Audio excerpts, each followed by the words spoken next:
15 countries have signed the world's largest free trade agreement. China is in, but the United States is out. So why is the Asia-Pacific Partnership so important, and how will it help the region's economy? This is Inside Story.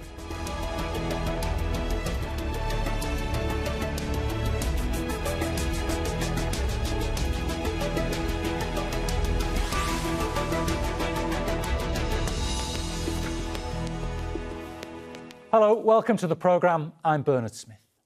A third of the global economy comes under the new Regional Comprehensive Economic Partnership, or RCEP.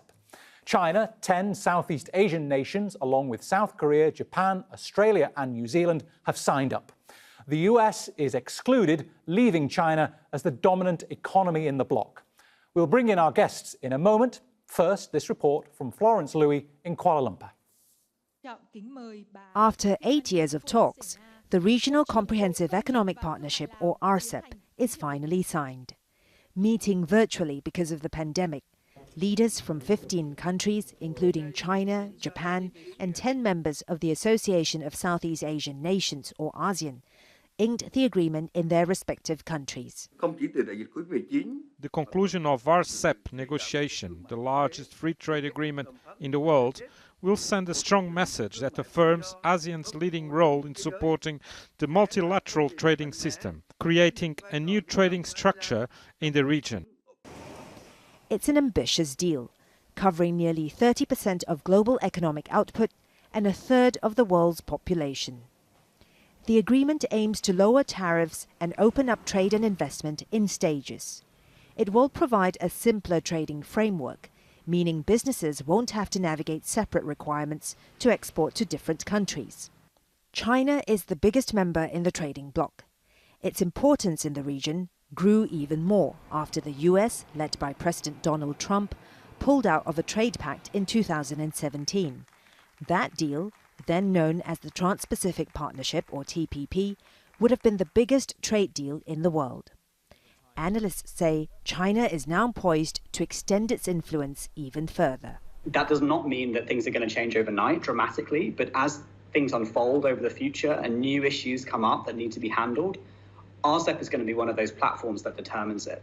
And simply because of who's the member, and of course China is the largest member, that does, I think, put China in a very influential position over the future development of trade in the region. This is also the first free trade deal between rival East Asian countries, China, Japan and South Korea. The deal falls short in some areas. Member states weren't able to agree on some of the provisions on e-commerce. The agreement also does not include environmental protections or set labour standards. The pact will come into force once enough member states ratify the agreement domestically, a process that could take up to 2 years. Florence Louis, Aljazeera, Kuala Lumpur.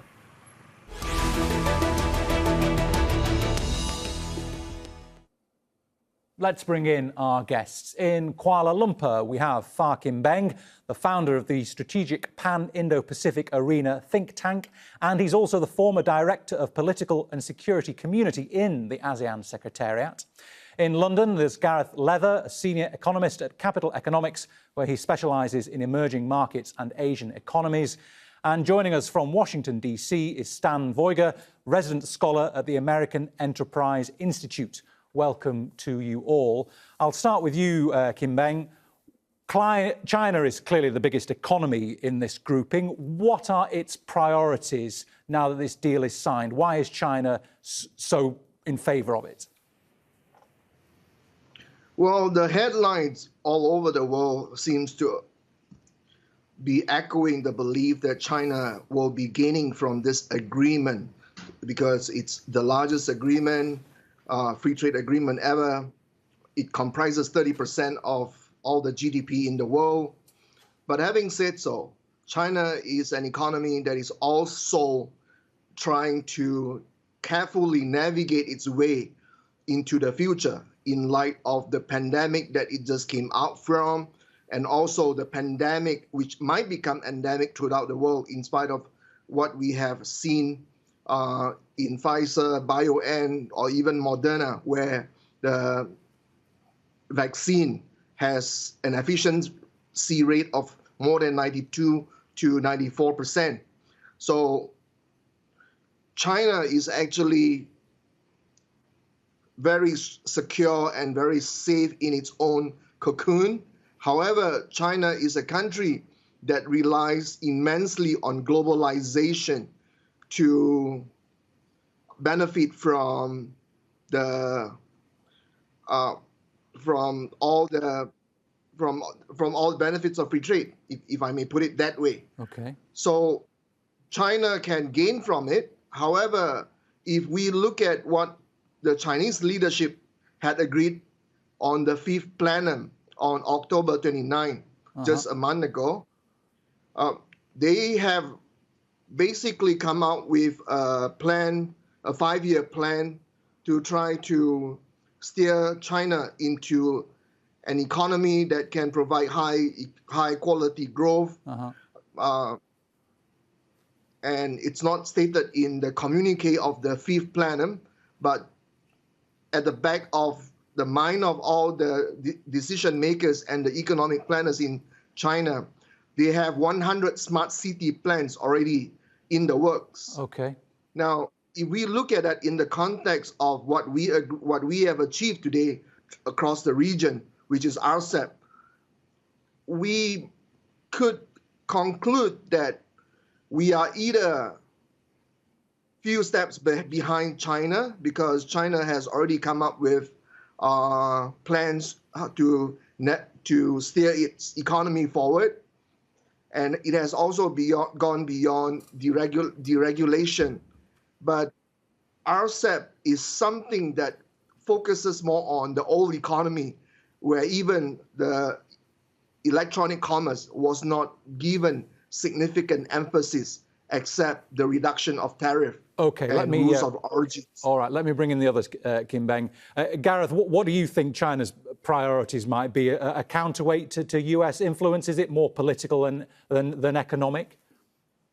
I think it's very much more political than economic. That this trade deal has obviously generated a lot of excitement, coming as it has on the back of the trade war between the US and China, and obviously the global pandemic. But all these countries, or most of these countries, trade quite freely with each other anyway. That tariffs are already very low, so they're basically going to lower tariffs from what are already very low levels to lower them further. So the economic benefit of this is actually going to be quite small. It's not one of these new age trade deals like the TPP, which focused a lot more on non-tariff barriers. So it's very much a political thing for China. It's allowing to kind of cast itself as a champion of globalization. It's also allowing to increase its influence in Asia and kind of take over that role from the US. So it's very much a political thing rather than economic benefits from China's perspective. Stan, Gareth mentioned there the TPP, the Trans-Pacific Partnership, which the US intended to be a part of, but President Trump quit it. Would you think President-elect Biden want to renegotiate access to the TPP, and how easy would that be should he want to try and do that? I mean, I would hope so. Obviously, the narrative here in American politics over the past 5 or so years has been that, the vote for soon-to-be former President Trump was in part an expression of discontent about globalization, about international trade, and so I think that's made politicians a little more hesitant to support new free trade agreement. And in fact, President-elect Biden has said that he will not, out of the gate, start negotiating new trade agreements. That said, I think at the same time, we've seen a rise of concern about China's role in the world and behavior at home. And so if CPTPP or TPP can be framed as really an instrument to isolate China, to reduce its power and influence in the region, then I think it's much more politically palatable. I think that's what we should hope for. I think also, of course, just like this agreement, the TPP agreement would have significant economic advantages. So I'd hope that President Biden would push for the U.S. rejoining, regardless of the geopolitical considerations. But I think the geopolitical considerations are important, and in the political context, potentially crucial. Okay, Kim Beng, Gareth was also saying how already tariffs are very low between these countries on many goods. But how difficult is it to bring such diverse economies and cultures from New Zealand to Laos, for example, together? How do you get an agreement to be any deeper than this one already is? How difficult is it? That's a very good question. And I agree with my colleague in United Kingdom that the benefits are very low. In fact, a research has been done on what the countries can gain out of RCEP. If and when the whole agreement is ratified, the GDP, the benefits from the GDP will only accrue to a little less than 0.2% for each member state. So it's more political rather than economic.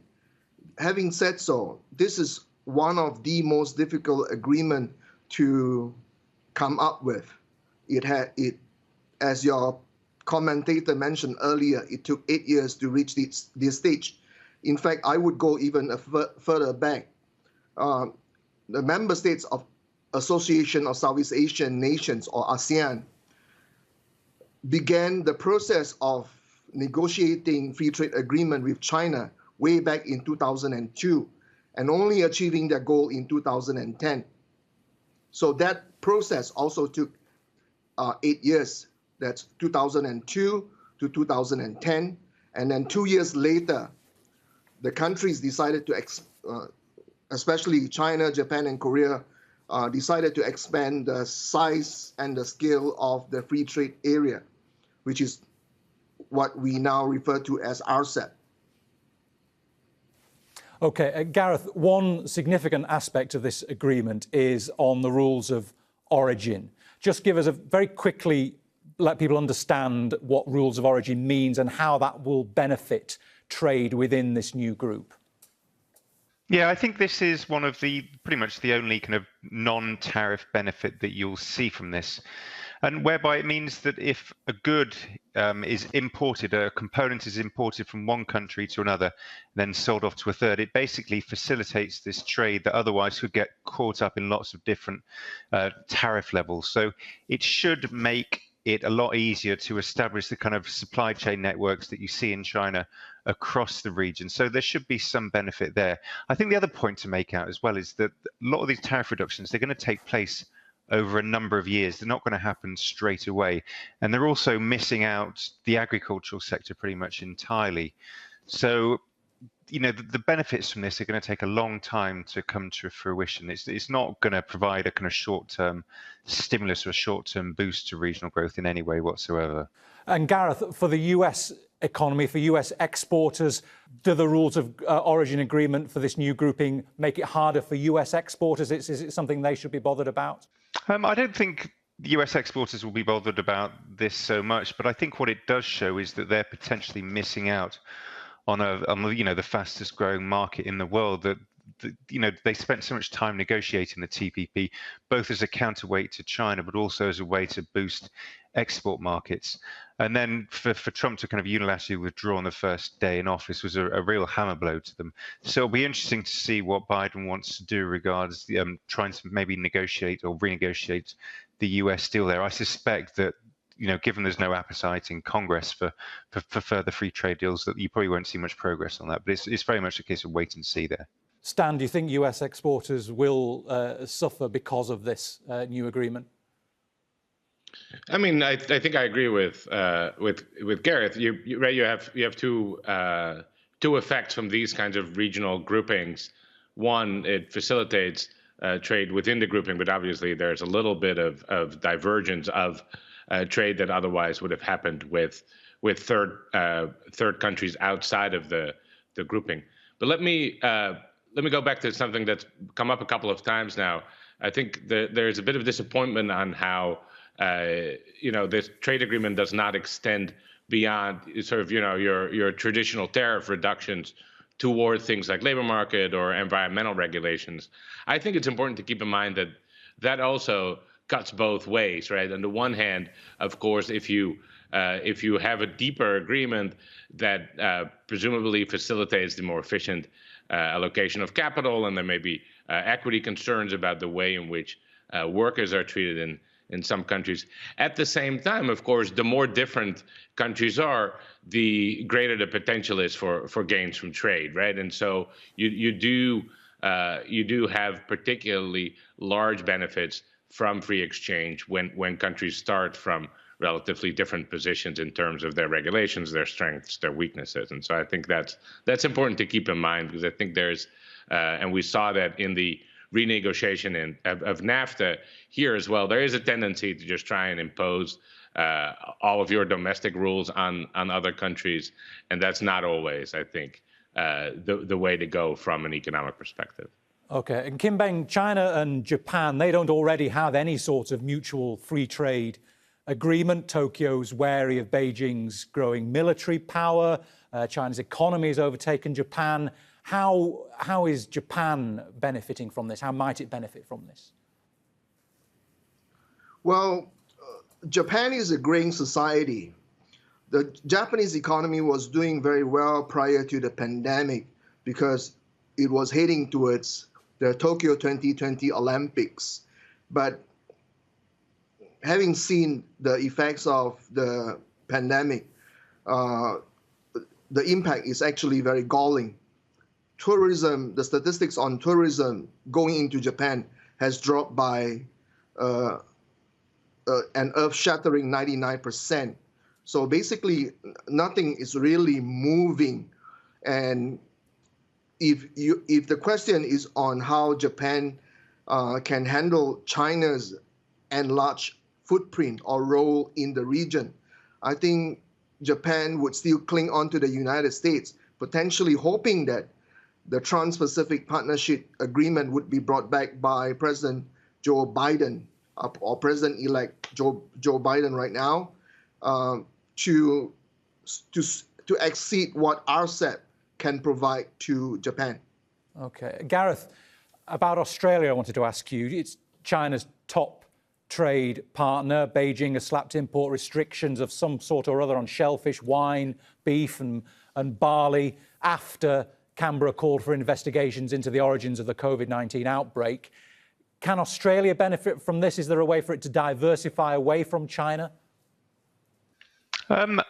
Potentially, if they could sell more to other markets in Asia, those goods that China's slapped tariffs on. But ideally, from Australia's point of view, this deal will make it harder for China to impose these retaliatory measures. So I think that's the main way that Australia could presumably benefit from this.